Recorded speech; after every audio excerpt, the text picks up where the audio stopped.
L'enfer opérationnel de la conformité, c'est le débat du mois pendant une demi-heure. À l'origine, la fonction conformité est le fait de définir les règles et les cadres permettant aux entreprises d'être en accord avec les lois et réglementations. Si le fait d'être conforme aux règles apparaît comme une attitude logique, cela n'a pas toujours été une priorité. La fonction conformité au sein de l'entreprise n'a cessé de se transformer, renouvelée constamment par la réglementation. Pour la plupart des dirigeants, le respect de cet ensemble de normes s'est mué en un objectif supérieur dans la gouvernance. Aujourd'hui, on peut-être dire, nous le verrons lors de ce plateau, que nous vivons une sorte de course effrénée à la conformité accélérée par la révolution numérique. Confrontés à des réglementations de plus en plus complexes, soumises à des exigences croissantes, se digitaliser, voire se réinventer. L'émission d'aujourd'hui se concentre sur les aspects pratiques de la conformité, sur la dimension opérationnelle. Pour en parler, nous avons le grand plaisir d'accueillir sur ce plateau Grégoire Dupont, directeur général d'AGA. Bonjour Grégoire. Bonjour Luc. Isabelle Monalafin, associée fondatrice d'Astrée Avocat. Bonjour Isabelle. Patrice Pontmaret, qui est cofondateur et directeur général associé de Partenaires Patrimoine. C'est bien ça, Patrice? Bonjour. Et enfin, Maude Vautrin. Bonjour Maude. Bonjour Jean-Luc. Vous êtes directrice conformité du groupe Covéa. Alors pour rentrer dans le vif du sujet, que nous allons voir pendant une trentaine de minutes, sur les enjeux opérationnels de la conformité, qu'est-ce qu'on peut dire des enjeux aujourd'hui de cette conformité? Et j'ai envie d'abord de m'adresser à Isabelle pour me dire ce qu'elle en pense, parce qu'elle a des exemples très concrets un peu partout. C'est ça? Alors, les enjeux dont je vais parler sont d'abord des enjeux un petit peu, j'allais dire, conceptuels, mais pour moi, 3 enjeux majeurs. D'abord la conscience. La conscience que la partie, j'allais dire, pratico-pratique, la partie matérielle, la partie logistique, elle est consubstantielle en fait à la conformité. Et si on fait un peu l'histoire, on parle de conformité depuis une quinzaine d'années maintenant dans ce pays. Alors il y a 15 ans... Personne ne savait ce que ça voulait dire. Puis après, il y a une période où en fait on boudait ça. Voilà. Puis maintenant, on adoube complètement le truc. J'allais dire que celui qui n'a pas conformité dans son offre passe un peu pour un crétin, on va dire ça. Mais en fait, on ne parle jamais du vrai sujet. Le sujet en fait de la conformité, il est évidemment théorique. Il y a des réglementations, il y a des lois. On a plein de gens qui les connaissent tous par cœur. C'est pas le sujet du plateau, mais c'est pas le sujet du plateau précisément parce que la conformité, en fait, on peut pas être conforme si on n'est pas capable de le démontrer. Et en fait, la démonstration de la conformité, elle passe finalement par la base documentaire. Et en fait, l'enjeu aujourd'hui, et c'est peut-être pour ça que vous avez nommé l'émission l'enfer opérationnel, c'est que la surmultiplication des règles peut vous rendre la vie infernale et peut provoquer un enfer opérationnel s'il n'y a pas une conscience de ce que le pratique passe en fait dans l'essence de la conformité. Donc ça, c'est le premier enjeu, c'est le fait d'être conscient que c'est très important de s'occuper de la logistique. Le deuxième enjeu, c'est un enjeu humain, un enjeu de ressources. C'est bien joli de dire, je suis conforme, je vais faire des choses, mais si je ne donne pas les moyens et si je n'ai pas les équipes et si je n'ai pas les gens compétents pour le faire, en fait, je peux faire énormément de bêtises et je peux transformer quelque chose qui est censé être vertueux, qui est censé apporter de la performance en une véritable usine à gaz complètement défavorable et qui peut même tuer des entreprises. Et on a des exemples où des mises en conformité prétendues en fait ont plus ou moins tué des boîtes. Voilà. Donc cet enjeu-là, il est vraiment important. Et puis le troisième enjeu, c'est l'enjeu du résultat. Beaucoup de gens pensent que ce qui est réglementaire, ce qui relève de la loi, c'est l'obligation de moyens. On fait ce qu'on peut, on essaie de faire au mieux et bon, et puis on verra. Nous, on a cette expérience. Nos distributeurs, vous savez qu'on a un ADN très distributeur chez nous. Isabelle, si je l'ai fait, je te jure, j'ai fait mon possible, j'ai fait ce que je pouvais. Sauf qu'en fait, là, on est vraiment dans le dur. C'est pas forcément la pièce, elle est où Est-ce que tu l'as? Est-ce qu'elle est bien? Est-ce qu'elle est signée? Est-ce qu'elle est rangée au bon endroit? Et ça, c'est une obligation de résultat. Et c'est aussi cet enjeu-là que je mets en avant parce que beaucoup de nos clients, vous parliez d'une expérience opérationnelle, nous disent souvent, je suis convaincu que tout va très bien chez moi. Je pense que je suis super bon, Isabelle, vous allez faire un audit, c'est super. Et on arrive, nous, avec des résultats parfois très décevants. On est très gênés, parce que très dans l'empathie vis-à-vis des gens, en leur disant, en fait, on va vous dire, il n'y a pas grand-chose qui va. Et c'est cet aspect-là aussi qu'il faut remettre un peu au centre des problématiques de conformité. Maud, votre point de vue, le point de vue de la directrice conformité d'un grand groupe comme Covea sur ces enjeux opérationnels. D'accord, donc moi je vais le replacer aussi par rapport aux enjeux de la fonction clé, parce que finalement la conformité, ça incarne une fonction clé. La fonction clé, vérification de la conformité, enjeu solvabilité 2 pour le secteur de l'assurance, donc somme toute, c'est vrai qu'on parle depuis un certain nombre d'années de compliance, de conformité, mais pour l'assurance finalement, c'est plus ou moins mature depuis l'entrée en vigueur de Solva 2. Et en fait, la conformité, c'est 3 missions clés. C'est l'anticipation, l'évaluation d'une réglementation qui va arriver, ou qui, voilà, dont la mise en œuvre est proche ou un peu plus lointaine. Deuxièmement, c'est le conseil aux dirigeants. Troisièmement, c'est l'évaluation de ce risque de non-conformité. Donc ça, c'est les enjeux un peu réglementaires, mais d'un point de vue opérationnel, ça veut dire quoi? Ça veut dire anticiper, ça veut dire avoir une veille assez assidue de tout texte qui va toucher le secteur de l'assurance ou d'un texte qui va toucher plein d'entreprises du secteur financier ou des acteurs économiques au sens large et qui vont avoir un impact sur un groupe d'assurance en termes de nombre de salariés, en termes d'entité juridique. Et ça, le but, c'est effectivement, pour moi, un enjeu de conformité, de s'assurer que le texte va être pris par la bonne personne, la bonne direction et au bon moment pour qu'effectivement, au jour de l'entrée en vigueur du texte, on soit en tout cas en mesure de répondre, s'il y a un contrôle, par exemple, aux exigences réglementaires. Le rôle de conseiller aux dirigeants est aussi très important. C'est pas de l'information, c'est un rôle de conseil. Donc on est sur cette ligne un peu de crête. Il suffit pas d'émettre une idée. Voilà, c'est pas une analyse exacerbée des textes, c'est juste d'aviser en se disant, bon, ben voilà, sur ce sujet-là, ça a un impact pour nous, il faut qu'on se mette en ordre de marche, il faut que le sujet soit piloté, et c'est pas forcément parce que c'est réglementaire que c'est la conformité qui pilotera. C'est de trouver le bon interlocuteur en interne qui va se l'approprier, et nous, ce qu'on va s'assurer, c'est de tracer les positions, et effectivement, pour les pistes d'audit, pour les pistes de contrôle, pour s'assurer effectivement qu'on est en ordre de marche ou qu'on a des trajectoires qui seront déployées. Et puis le troisième rôle qui est aussi très important et qui est vraiment dans le système de gestion des risques, c'est l'évaluation du risque de conformité ou de non-conformité. Mais les textes parlent de risque de conformité. Donc voilà. Mais on est effectivement sur, et là pour le coup, on est totalement sur ce que vous disiez, c'est-à-dire d'évaluer la manière opérationnelle dont on va le mettre en œuvre. Et c'est pour ça qu'on est vraiment à la frontière entre deux mondes, le monde de la réglementation et le monde de l'opérationnel, pour s'assurer qu'avec pragmatisme, avec connaissance du terrain, on est capable de mettre en œuvre une réglementation dans de bonnes conditions et surtout des conditions qui soient claires pour tout le monde et notamment pour des opérationnels qui ne sont pas forcément branchés conformité et réglementation. Voilà, même si c'est un secteur qui est quand même très réglementé. Grégoire, vous êtes directeur général de la SGA, donc vous adressez plutôt aux agents généraux vision plutôt vision distributeur, petite structure, mais c'est quoi les enjeux pour vous donc? C'est ceux qui sont au bout du chemin. C'est eux, parce que la conformité, certes, ce sont les directions conformité, ce sont des directions informatiques, des directions métiers externes, mais au bout du bout, on a un agent d'assurance, un salarié d'agence, mais un salarié d'une société de courtage ou d'une société de CGPI ou un salarié d'une compagnie. Et lui, dans son quotidien, l'enjeu logistique opérationnel, puisque c'est de comprendre, de mettre en œuvre, et quelquefois, et malheureusement, c'est le mot que j'ai en tête en discutant avec mes mandants, c'est subir.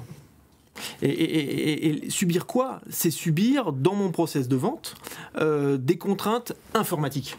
Parce qu'au bout du bout, c'est ça. C'est vu comme, toujours comme une contrainte et jamais comme un bénéfice. Je clique, j'ai cette information, j'ai ce document. Donc évidemment, tout cet enjeu, on le comprend, vu de haut, de preuves, de justifier, de j'ai fait, j'ai demandé tel document, j'ai fait quel process, j'ai fait signer. Donc un enjeu. Je peux prouver, mais c'est ça. L'enjeu, c'est ça. C'est pour les opérationnels, pour les vendeurs, dans les métiers de distribution, c'est de l'informatique, et c'est de l'informatique contraignant, puisqu'on ne peut pas passer, on ne peut pas vendre, on ne peut pas continuer le process, on ne peut pas délivrer le document, la carte verte par exemple, le contrat d'assurance vie si on est en épargne, etc. Donc c'est vraiment ce sujet-là, donc un sujet d'appropriation des outils d'aide à la vente qui intègre plus ou moins bien, il faut le dire, ces enjeux. Là, ça peut être à côté.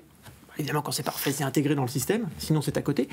Et l'enjeu de formation et de compréhension, mais je crois qu'on y reviendra au niveau des acteurs.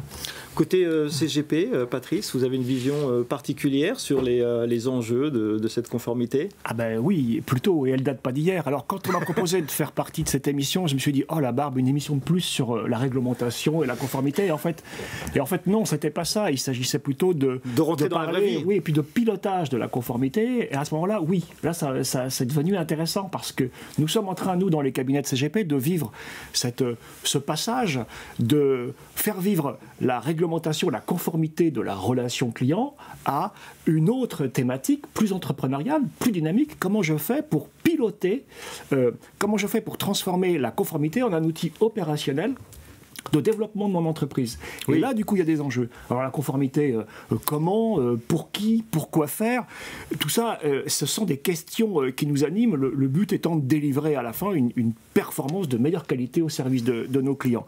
Une performance relationnelle, hein, bien sûr. Plus qu'un enfer, j'ai envie de dire que la réglementation, c'est un défi à relever pour nous.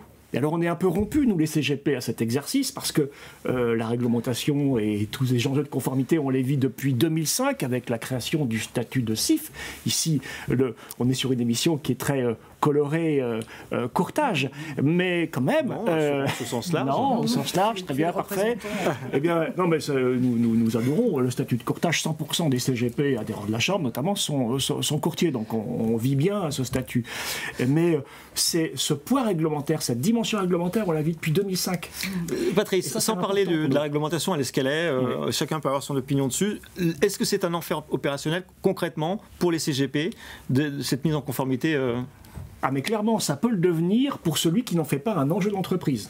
Pour celui qui décide de ne pas structurer son entreprise, de ne pas organiser son entreprise autour de cet enjeu. Et là, la question... Donc celui qui est passif, celui qui voit ça comme une contrainte, le subit, et donc c'est un échec. Et là aussi, il y a également la question de la taille moyenne de nos entreprises. Bien sûr. Parce qu'on a souvent l'impression que la réglementation a été faite pour des très grands distributeurs, pour les industriels de la distribution, et c'est le cas, merci Grégoire.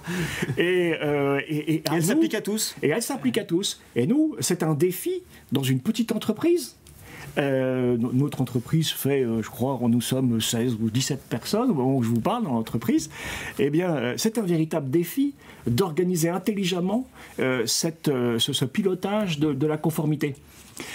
Et donc, oui, ça peut devenir un enfer opérationnel si elle est subie. C'est ça.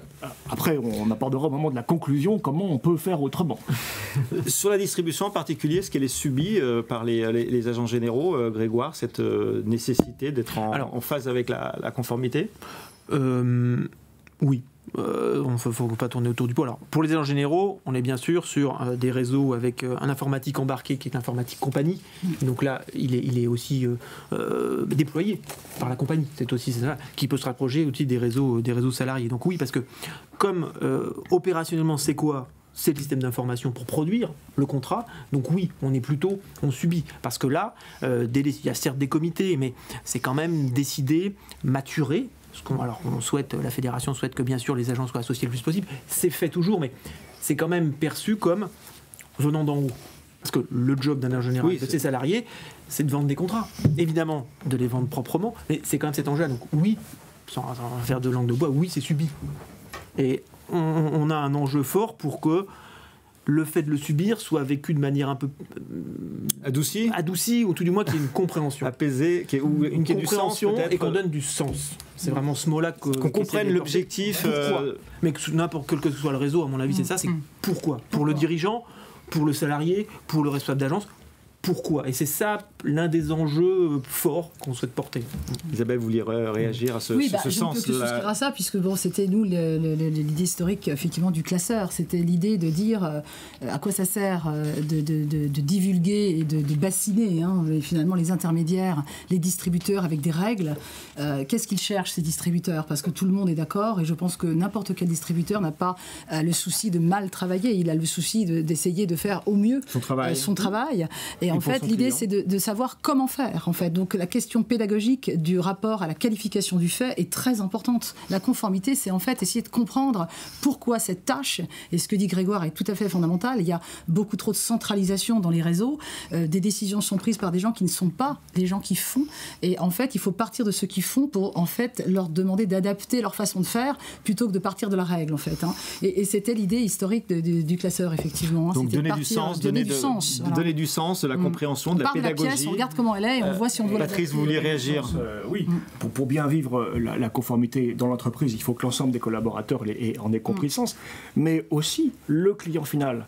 Moi, je passe du temps dans mes rendez-vous en face de mes clients à leur expliquer le sens de la conformité, le sens de toutes ces questions, qu'on leur pose des questions réglementaires, le sens de la conformité, et j'attire leur attention sur le fait que lorsque l'un ou l'autre de ces autres interlocuteurs en matière de conseil ne le font pas, ne passe pas du temps là-dessus, c'est un warning qui doit s'allumer pour eux là-dessus. La question du sens, c'est pas que dans l'entreprise, c'est aussi vis-à-vis des clients. À quoi ça sert?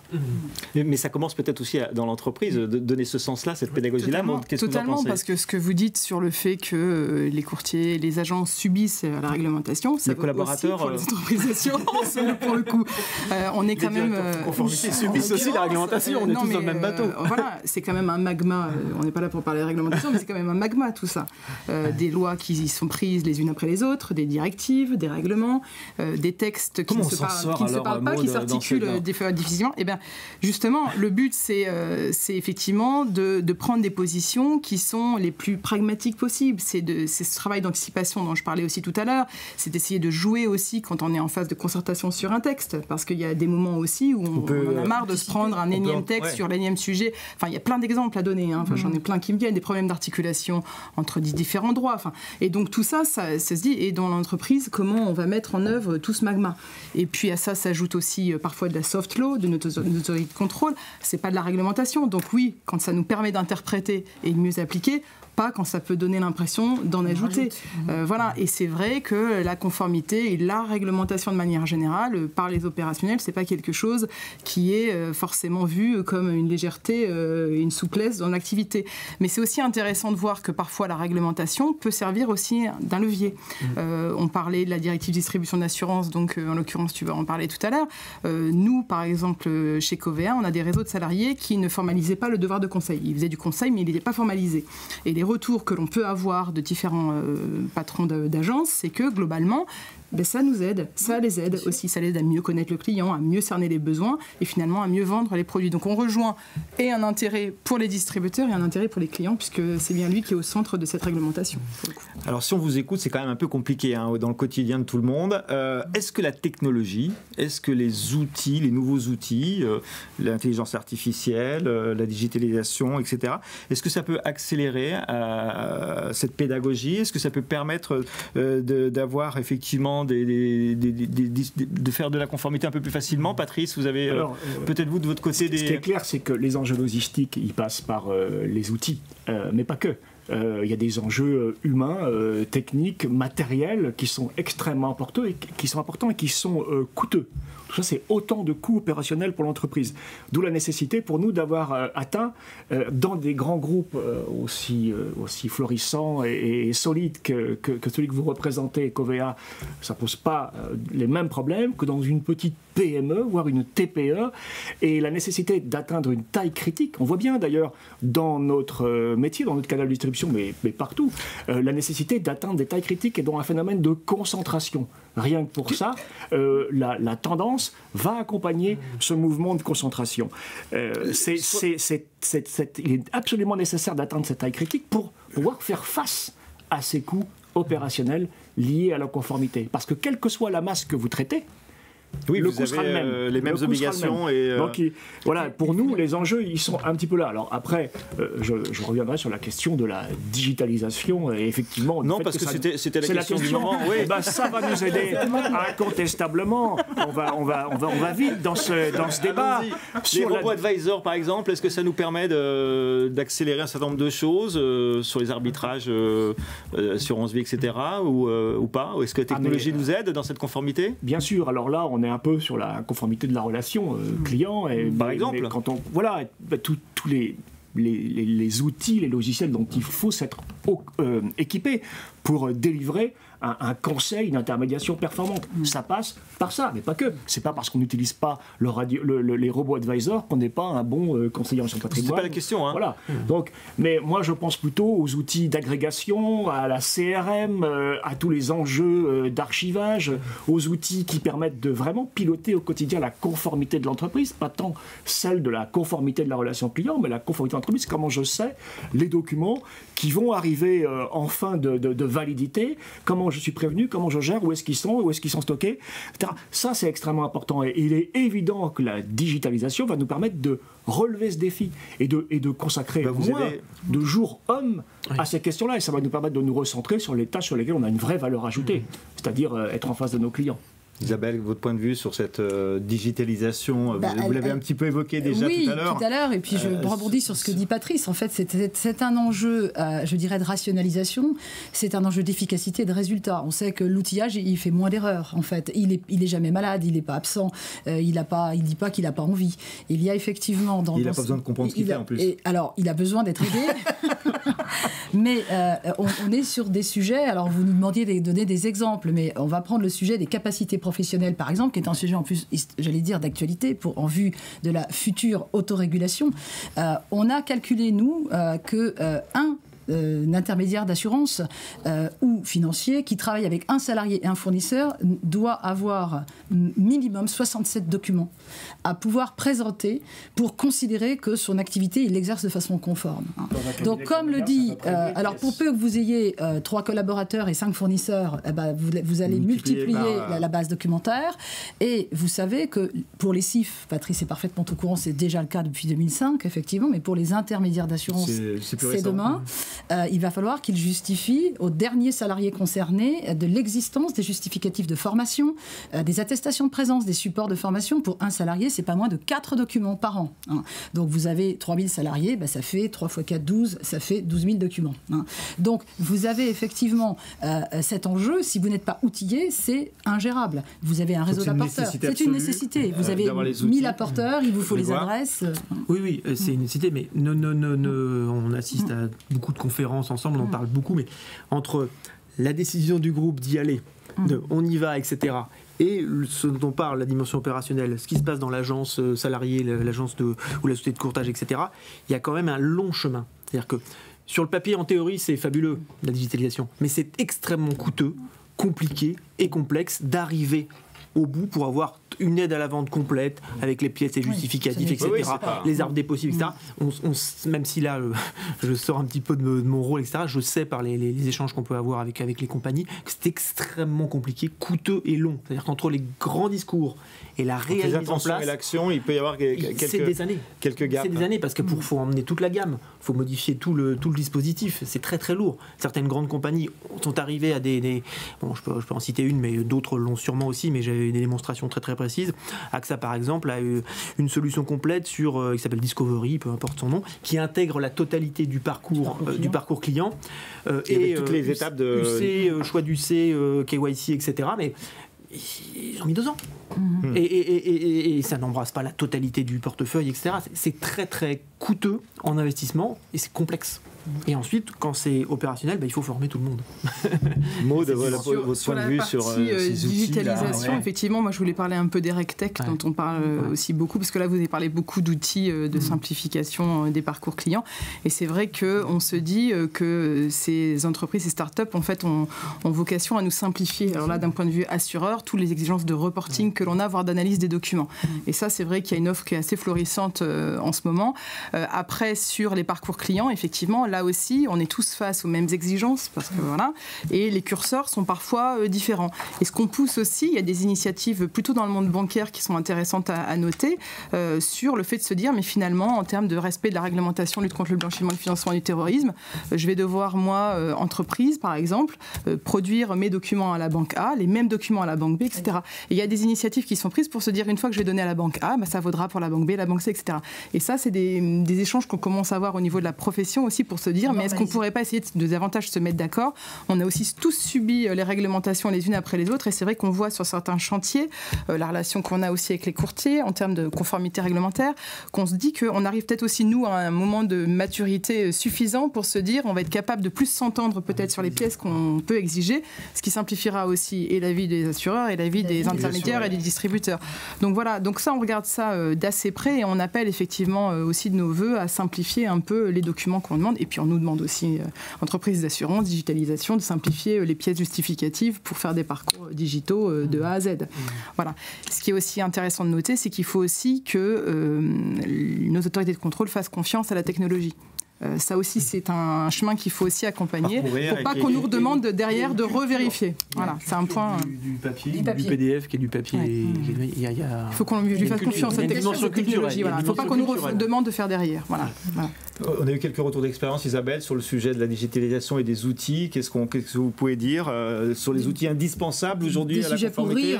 Pour rire ou en tout cas pour montrer que ça avance. Oui. Et que... Alors, sur les fameux parcours effectivement clients, parce qu'il y a effectivement une conformité d'entreprise et puis il y a une conformité effectivement commerciale. Et ce sont effectivement deux sujets qui sont distincts. Dans la relation client, ce que dit Grégoire est une réalité. D'ailleurs, je remettais hier les prix de l'assurance vie et les pure players Internet en assurance vie sont relativement peu nombreux. Et en fait, les parts de marché sont extrêmement faibles. Pourquoi ? Parce que ce sont des coûts, des investissements qui sont extrêmement colossaux. Néanmoins, on vit une ère un petit peu là de maturité où on voit que là, le marché décolle vraiment et que les solutions sont pour le coup maintenant réellement pertinentes. Et c'est aussi peut-être pour ça que nos autorités ont eu un petit peu peur. C'est que jusqu'à maintenant, quand on parlait d'outillage, on parlait surtout de dégradation du service. Et en fait, aujourd'hui, l'outillage vraiment performe le service. Donc je pense qu'il y a aussi un changement de culture sur ce sujet. Pour donner un exemple dramatique d'absence d'outillage, si vous voulez, oui, c'est la pile de conventions d'apporteurs qu'on a depuis 200 ans. On a 175 partenaires, on existe depuis 100 ans, on est une entreprise de courtage d'assurance ou d'assurance. Ça existe, des entreprises très anciennes qui fêtent leur centenaire, qui sont sur 5 générations de dirigeants et qui ont toujours référencé dans leur système la Parisie, des entreprises d'assurance qui ont changé de nom, qui sont fusionnées 10 fois et qui donc du coup ne retrouvent plus la convention. On parlait avec les agents, on avait beaucoup de conférences avec les agents, rechercher son traité de nomination dans la cave, mais si je l'ai, oui je l'ai signé, en même temps oui vous êtes agent, il faut le trouver. Et puis parfois aussi des volumétries. Nous avons eu mené des chantiers de plusieurs mois, de 8 à 10 mois, pour reconstituer des bases documentaires et des bases, si vous voulez, nominatives en fait. Tout simplement une compagnie d'assurance, une question simple, avec qui travaillez-vous ? En fait, je ne le sais pas. Je ne sais pas qui sont mes distributeurs. Donc, si vous voulez, qui fait le chiffre d'affaires chez vous ? En fait, on ne le sait pas. On part de très loin. Donc ça, c'est des expériences où on se dit, en 2019, mais comment fait-on sans outillage ? La plupart des outillages de CRM, c'est sous Excel aujourd'hui dans les entreprises. Encore beaucoup. C'est de l'Excel 4.0 C'est de l'Excel intelligent. C'est de l'Excel sublimé, mais c'est de l'Excel. Beaucoup. Patrice, vous n'avez pas l'air d'accord. On n'a pas les mêmes outils. Je vois l'heure qui tourne là et je suis inquiet parce qu'il va falloir qu'on en arrive aux conclusions. Merci. Et je me dis que la conformité, c'est un sujet super important. Il ne s'agit pas d'en faire une espèce de patate chaude comme ça qu'au sein de l'entreprise, on se refilerait et qui atterrirait sur je ne sais quel pigeon de service dans l'entreprise. C'est un beau sujet. C'est un sujet stratégique et c'est un sujet qu'on doit confier à nos meilleurs collaborateurs finalement parce que c'est un sujet extrêmement avec des enjeux très forts pour l'entreprise de création de valeur versus de la destruction de valeur. Ça crée de la valeur. Une entreprise conforme vaut plus cher qu'une entreprise non conforme. Et au moment où la profession est en train comme ça on est en train d'observer, ça n'a pas démarré hier, mais un mouvement de concentration. Ça peut créer des deltas importants dans la valorisation. Nous, dans mon cabinet, et je crois que c'est vrai dans beaucoup de cabinets, et notamment ceux qui sont adhérents à la Chambre nationale des conseils en gestion de patrimoine, c'est un sujet qui est vraiment prégnant et puis qui est au cœur de notre métier de dirigeant d'entreprise. Et je dirais aussi que si ce n'est pas le dirigeant de l'entreprise lui-même qui impulse cette question de la conformité, ça ne marche pas. Ça doit venir du management. Chez nous, c'est tout simplement le président. Moi, je ne suis qu'un modeste directeur général associé, mais chez nous, c'est le président, que je salue, qui a en charge cette question, et c'est lui qui la prend en charge. Et donc, c'est pas quelque chose de négociable. De toute façon, c'est pas comme si on avait le choix. Donc, faisons-le bien, faisons-le intelligemment, faisons en sorte que ce soit compris, que les clients, au final, ressentent qu'ils ne sont pas traités de la même manière dans cette boîte par rapport à celle-là. Merci Patrice d'avoir anticipé votre conclusion et merci de veiller sur le chronomètre. Sur les derniers points de conseil ou les points de vigilance que vous donneriez pour finalement s'installer sereinement dans cette mise en conformité, est-ce qu'il y aurait un message particulier, Grégoire, à faire passer ? Pour moi, c'est donner du sens. Et c'est un sujet qui est extérieur au début, mais qui doit devenir un sujet interne, quel qu'en soit le niveau. Qu'on soit dirigeant, responsable d'un bureau ou autre, il faut faut savoir pourquoi on le fait. Et donner du sens. Et le collaborateur a le droit, mais c'est de la gestion RH classique, a le droit de savoir et de poser la question pourquoi. Et tout dirigeant, on parle de conformité, mais on parle de n'importe quoi, il faut... C'est la barre. C'est pas tu fais ça point barre, c'est pourquoi tu dois le faire et dans quelle perspective. Dans toute gestion, de toute façon, manager d'équipe, c'est du classique, il faut expliquer pourquoi. Donc le sens. Donner du sens. Pourquoi on vend tel contrat, mais pourquoi on fait tel élément de conformité, donner du sens. Et donc, finalement, c'est une belle leçon de ressources humaines au travers de ce sujet qu'est la conformité, que le collaborateur, le commercial ou peu importe, a le droit et doit se dire pourquoi. Et son manager doit tenter une explication et avoir un discours adulte, mais qu'on ne soit pas dans subir, qui était malheureusement dans certains cas la situation aujourd'hui. Donc donner du sens. Maud, de votre point de vue, quels conseils vous pouvez donner à nos auditeurs? Alors pour rebondir sur ce que tu dis, effectivement, donner du sens, alors c'est pas toujours évident quand on est face à un texte, parce qu'on part de ça, encore une fois. Après, voilà, ce qui est important, c'est de comprendre l'environnement dans lequel on évolue, le groupe d'assurance, pour moi, dans lequel on évolue, pour justement bien s'approprier aussi un existant, pour aller vers une cible, pour atteindre une conformité réglementaire. Mais voilà, typiquement, la 100% conformité, c'est pas possible. Enfin, il faut être objectif. Il faut être clair sur le sujet. Je veux dire, il faut que tous les sujets, on les identifie, que les zones de risque, on les identifie, parce que si on n'est pas conforme à 100%, on a donc des zones de risque potentielles. Mais le tout, c'est d'expliquer pourquoi on a décidé à un moment donné de ne pas respecter scrupuleusement la lettre exacte du texte, et que peut-être parfois on va prendre l'esprit de ce qu'a voulu le législateur ou de ce qu'on entend mettre comme sens derrière un certain nombre d'obligations. Et donc je pense que c'est aussi un moment de lucidité sur ce qu'on est capable d'avoir fait, de ne pas avoir fait, et quelles décisions. Et en cela, on rejoint l'exigence de traçabilité aussi. D'analyse véritablement. Voilà, parce que c'est vrai que ça part un peu dans tous les sens, et parfois il y a des textes qui arrivent un peu au dernier moment, que personne n'a vu, ça arrive, et qu'il faut appliquer un peu à la hâte, ou en tout cas définir des bonnes trajectoires. Voilà, qui s'empilent, et puis qu'on attend des transpositions, on n'a pas de transposition, enfin ça tergiverse, etc. Et ça a parfois des problèmes d'articulation. Donc voilà, approche pragmatique. Pragmatique. Isabelle, vous voyez un très grand nombre de situations dans votre position. Qu'est-ce que vous pouvez donner comme conseil à nos auditeurs? Je synthétiserai un peu tout ce qui a été dit, parce qu'ils les représentent en fait tous. Discernement. Surtout discernement, lucidité et se faire confiance en fait. Je pense que, et on l'a dit, il ne faut pas être dans le subit. Donc la première recommandation, c'est au fond, si je réussis dans ma vie professionnelle, si j'ai la confiance de mes clients, je ne fais pas tout de travers.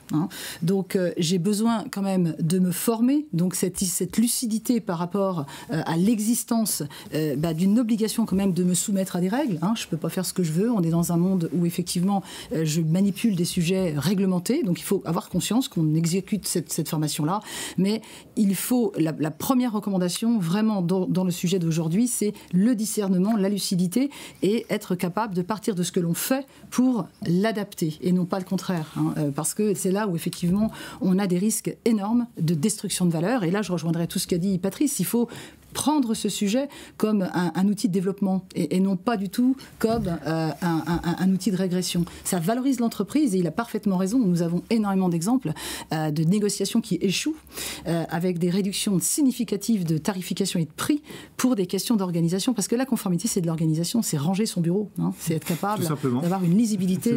C'est ça aussi. Je crois qu'on a eu des points de vue. Les mots chez nous, dans notre boîte, celui qui fait le plus d'affaires, c'est celui qui est le plus conforme. C'est souvent le cas. Voilà. Donc c'est le mot de la fin, c'est un enfer opérationnel, mais quand même c'est un levier de développement. C'est un peu ça la conclusion de vos propos. On essaie. Tout en étant pragmatique. C'est ça. Merci de votre participation, merci à tous nos auditeurs. Nous vous remercions, on a dépassé d'un petit peu de 3 minutes, mais je crois que la qualité des propos méritait ce petit dépassement. Merci, nous allons nous retrouver bientôt, vous le savez, le 18 juin, mais avant je vous propose de regarder une courte vidéo sur le classeur conformité dont vous nous avez parlé, Isabelle, d'Astrée Solutions.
Voilà, vous savez tout pour ne pas subir l'enfer opérationnel de la conformité. Merci à vous tous d'avoir participé à ce plateau.